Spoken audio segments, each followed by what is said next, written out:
Welcome to the Dalen Show. I am Dalen Flowers. He's Russ Eddins, and welcome to episode number 6 of Cardinals Talk. Today's episode is the Cardinals wrap up.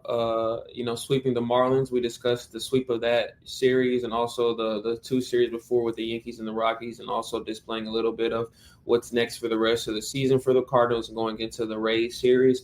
We will also discuss a few things internally about the program. So, welcome to episode number 6. We're so excited to see you guys, and you're glad you're here. If you're new to the channel, hit that subscribe button. Appreciate you guys for tuning in. Russ, what's going on, man? How you doing, man? How you living? I'm doing well. Just wrapped up fall camp stuff for Ole Miss, and we start school next week. So your senior season. Yeah, it's getting real, man. I was thinking to myself a couple of days ago, like, this is my last year of school, possibly. I may do my grad, not decided yet. But it's insane. Just time is flying by. I swear I just moved in freshman year, so it's crazy. But yeah, things are getting rolling for the two of us here soon. So we're going to continue doing our best to get these out. When school happens, I know I'm crazy busy, and the rest is too. So we're going to do our best to kind of maneuver those things as the season goes on. So just stick with us. But again, appreciate you guys for tuning in.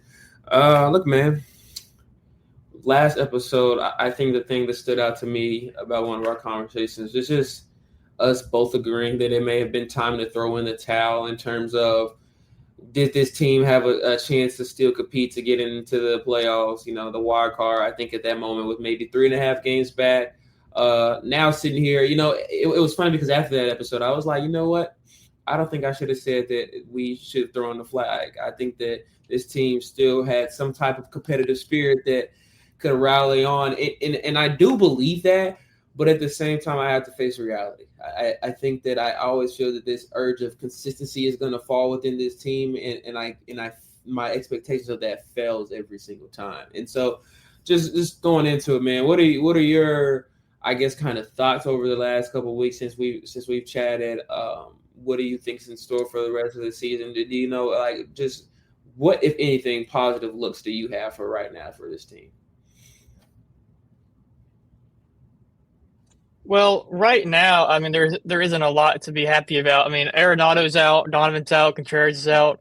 You mentioned the sweep of the Marlins. They won 2 out of 3 there. But they lost 2 out of 3 to the Rockies earlier this week. Got swept by the Yankees before that, I think, or maybe after. It gets all mixed up. They're just not playing well enough to be a wild card team at this point. I follow this account on Instagram called like MLB memes or something, and it was talking about how no one in the National League wants that third wild card spot. If you looked at the standings, it was lost like 3, lost 2, lost 3, lost 3. Like every team in the National League just was not playing good baseball, and they had such a good chance to go against the grain there and do something different and win a couple games, and they really missed their chance. The Mets for 10 in a row, and the Reds had 3 or 4 in a row, and I think that window's gone. I haven't looked at the standings in a minute. I've been so frustrated with the Cardinals. I know that, I want to maintain my happiness before I go to school. So I'm not trying to get too involved in what's going on with them. I know the Cardinals are probably dead. Let's be here. They are probably dead. But there are still some things to look out for. Victor Scott's injured, and their depth is really being tested right now. So we'll see how guys like Nathan Church do and how they step up. But I think the Cardinals they're packing it in. We might have seen Arenado in his last Cardinals game, so we'll have to see what the offseason comes and does. But still a month to go. It's possible, but I mean they kind of missed the window, I think. Yeah, and I love the meme you brought up because it makes a good point that although, the Cardinals have had a rough patch over the last 2 weeks, 2.5, 3 weeks, I think there are other teams that have done that as well. I know looking at the standings right now, they're still 5 games out of the wild card, and then the Reds are a game back. So it's not impossible. I just think that I just don't see the strain within the ball team anymore. Like, I don't see a camaraderie that I now believe can get them over the hump. I think there was a point where you could say that, but now, like you're mentioning, so many of the injuries in the team to guys that are key players for this franchise, it's hard to kind of have that faith. And some of those guys, and I won't name any names, weren't having the best year anyways, but depth is very important. Even when those guys aren't having the best year, that mental leadership, that veteran leadership is important for some of the guys like Mason Wynn or et cetera, the younger guys that may just need that uplifting at times. So I think it's hard to move forward in terms of can this team compete? But then I asked the question, what begs for this upcoming offseason? What happens? What needs to happen to either move in the right direction, or do they completely rebuild? And I'm going to ask you this, but I know the St. Louis Cardinals. I know they're never going to rebuild fully. I know that they have too much pride to do that, and they don't have the I think just heart to move on in that direction. But with a month left, what do you think this team needs to do in the offseason just for you personally, Russ, to see some type of uplift and have hope for the future, maybe even just the future of 2 to 3 years coming, man? Yeah, I mean, honestly, I think it's best that they miss the playoffs. If they make the playoffs, I think you're going to see ownership say, come Cardinals Winter Fest, or be like, oh, or Fan Fest, hey, we made playoffs. We did enough. What we're doing is fine. The fact that what they're doing is not fine. Yeah. You can go on a run of 2 weeks. I mean, what was it, 5-6 years ago now? Maybe less than that. I don't remember. They won like 19 games in a row to get in the playoffs. It was 21. Yeah, it was 21. Yeah, they won 19 or 16 in a row, whatever it was, and that propelled them playoffs. If they don't go on that historic run, they don't make the playoffs. And I'm not saying it's going to happen here, but if they do go on a Brewers type run, like the Brewers just got off a 15-game win streak, they probably sneak into the playoffs. But that I think that hurts the team in the long run, because then you have management say, oh, we're doing just enough now. We're fine. And the fact is, it's not okay. As far as, what they're going to do in the offseason, man, I'm glad I'm not in there. I'm glad I'm not in the position of Chaim Bloom right now, because there's not enough money in the world right now to fix that problem. I don't know. They diagnosed it last offseason as a issue with the farm system. They made some good trades. I'll say that. That's probably the best part of the season was July 31st. Yeah. When they got all that, all those trades. They made some really good moves. I'll give them that. 3 pending free agents gone. You got like 5 or 6 prospects, maybe. I know one wasn't a prospect. He was a little bit older. But I mean, I think you kind of got to find a way to trade a guy like Contreras, maybe. I mean, Arenado. I mean, I haven't looked into it too much, and I think that's something we should look at, down the road. But I mean, there's a lot of pieces that you could move. You got, I feel like Nootbaar, teams will be interested in him. Donovan, Donovan, Wynn, Burleson. I feel like those are kind of like the core 3 for the offense. I know Burleson would be he would be liked by other teams. I'll say that because of his baseball savant. I think it's pretty good. Last time I checked. Gorman has shown flashes of promise. Maybe you ship him off. But you have your core 3, you have your core guys, and I know how much you love Gorman. But and the staff, it's time to call up the young guys and work with them. But I mean, there's a lot of different ways they could go, and I have full faith in Chaim Bloom to figure it out. I like what he's done in the past. I think he can figure it out. But John Mozeliak he's not the guy anymore. You make a good point. As much as and it's crazy you were saying some of these things, and I'm thinking it's only year 3 in the Cardinals jersey for Contreras. It's only year 4 or 5 for Arenado, and it's crazy to think of the depths of. I remember the exact moment when I got the notification that the Cardinals had traded for Arenado. I remember where I was when they had signed Contreras. And it's crazy that was just, 4, 5 years ago. And now we're sitting at this point and it's talking about where do you go for the future? And it's not, getting ready for a last strong month of ball, competing for the best, best team in the division, et cetera, et cetera. And I want you to talk about it a little bit more, but I have faith in Bloom. And because of I've seen what he's done at past stops. I've seen what he's done so far. But do you think do you think the ability to turn it around is possible with Bloom? And if so, do you think it's possible with Bloom and Marmol still as the manager of the Cardinals? Yeah, I mean, I think having a new his title is what, president of baseball operations. Yeah. I think having a new guy like that, it's kind of like having a new head coach at a college football team. You know, it's going to take a couple of years. You know, you got to learn the staff, you got to learn how things work. And the thing is, he's been here for a year and a half, 2 years now, as like an assistant type role. So he knows the organization pretty well. I think within 26 probably isn't going to be the Cardinals' year. I think 27, 28 is what he's shooting for with the farm system upgrades and whatnot.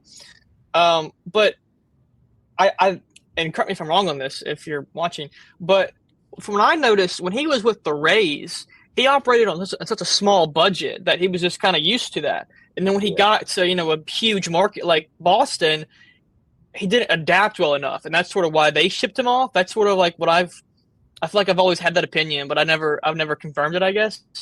But I think this market suits him a lot better than Boston. The ownership isn't willing to make big splashes. They signed Contreras to a 5-year contract. That was like what, second biggest behind Matt Holliday for like, he's getting paid like what, $90 million, something like that. And then Matt Holliday was like 120. So, it's not even that big of a contract in these days. They're not. They don't have a caliber player except maybe Mason Wynn one day that they can go out and give a 10-year contract to. Let's be honest here. But Chaim Bloom is the kind of guy that's going to work within some good financial constraints or small financial constraints. And he's going to get good efficiency out of guys, and he's going to do that. I look forward to seeing his first draft as well. I want to see what he does in the draft because they've taken last year they took Tennessee pitcher. Year before that, Weather Holt. Year before that, Chase Davis. So they've taken 3 different positions the past 3 years, and they're not really loading up on one position or anything. So I'm curious to see what he does there. But ultimately, I mean, I'm excited for change. I'm happy to see a new face in the front office there. I like Chaim Bloom a lot, and I hope that my faith is well placed in him. I love everything you said. I think that it makes a good point of the difference of markets and knowing the history. I wouldn't even say really throughout Mosaic whole term, but definitely over the last 7-8 years that the unwillingness to go splash some money in free agency to go get a guy when you have a team that maybe is only a piece away from competing and making the World Series maybe consistently every year. And I think that is not only lacking in terms of building the confidence within the clubhouse, but the fans see it. And the notice of lack of fan passion in Busch Stadium now is not for no reason. It's not just, coming out of nowhere. They're not winning. They feel the kind of scapegoat relationship between the team and the front office, and they want more, and they deserve more. You think, why are Cardinals fans so adamant about a couple of years being down the drain? Well, that's because this is one of the most storied franchises in all of baseball. This is not something that ever should be the headline or story for the St. Louis Cardinals. And so, I hope and believe Bloom can do it, but collectively, does the whole front office buy into what he's trying to do? And I think that's a bigger question as well. Are they willing to give him the true reins and keys to kind of do what he wants to do in St. Louis, which then hopefully make them successful, but getting the correct young pieces and also having the depth around those guys is going to be important to get to the point like you're talking about, maybe 27, 28, to finally get back in the realm of competing at a high level for this team. Yeah, and it's a good point you had about the. Go ahead. You're good. Sorry, my thing was freezing up. It's a good point you made about the system or the front office not really buying in what he has to say.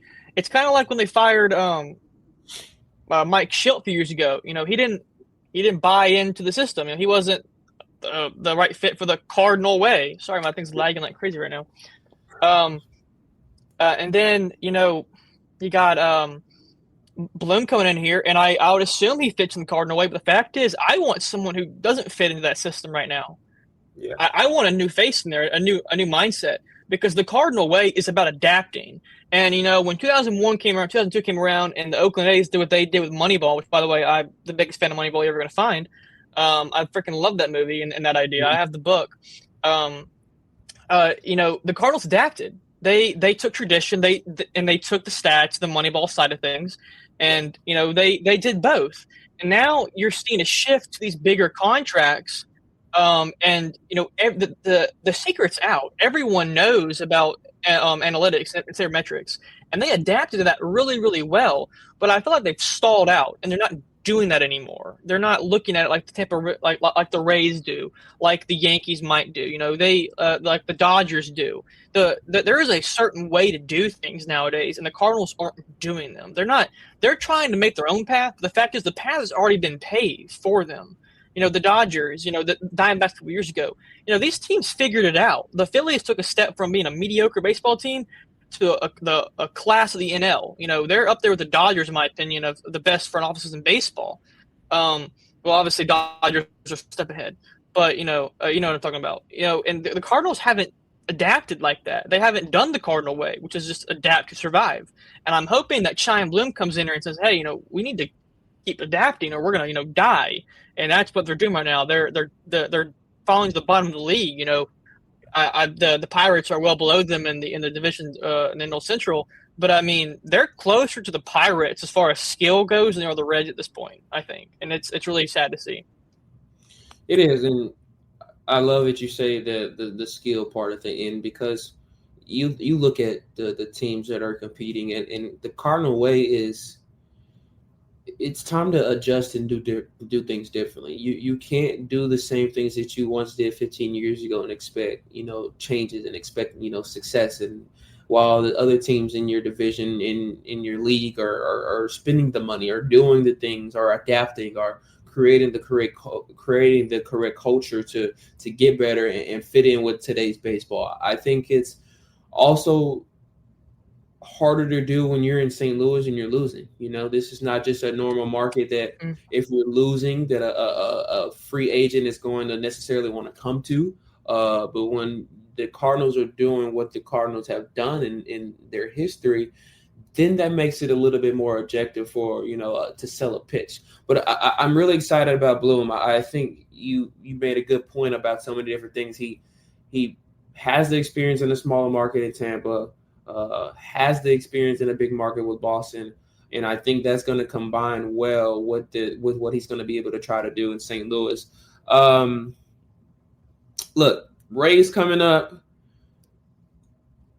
What are you kind of hoping to see out of the Rays series coming up? I know we haven't been watching too much over the last few weeks, but just what are you expecting with the upcoming series?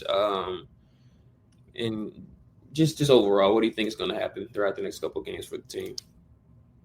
Well, I'm interested to see what Nathan Church is going to be able to do. Not a very good first 3 games. He's really he's a negative player at this point, as you'd expect. I mean, he's top 30 prospects, but that's a big leap to take, especially at this point in the year.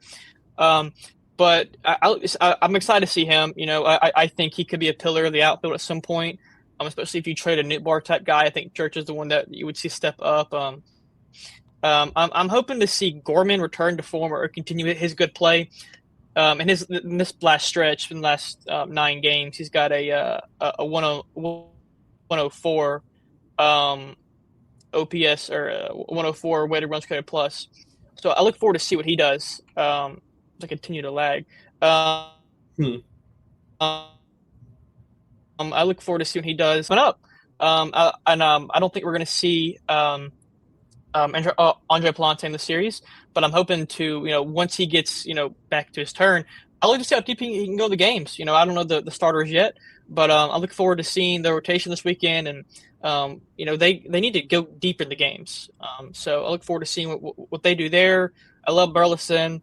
Always look forward to watching him play. But yeah, I mean, a lot of young guys to watch for this weekend, and I hope that they're able to pick it up and just end the season on a good note.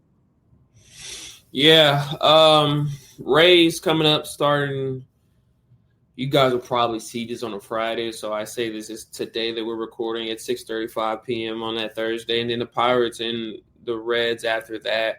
There's opportunities, if this team wants to try to find it to get together. And, honestly, I wouldn't even be mad if they went after it. I'm at the point now where you just want to kind of not get into the playoffs like you talked about earlier and just focus on being, adapted to what's next in a few years.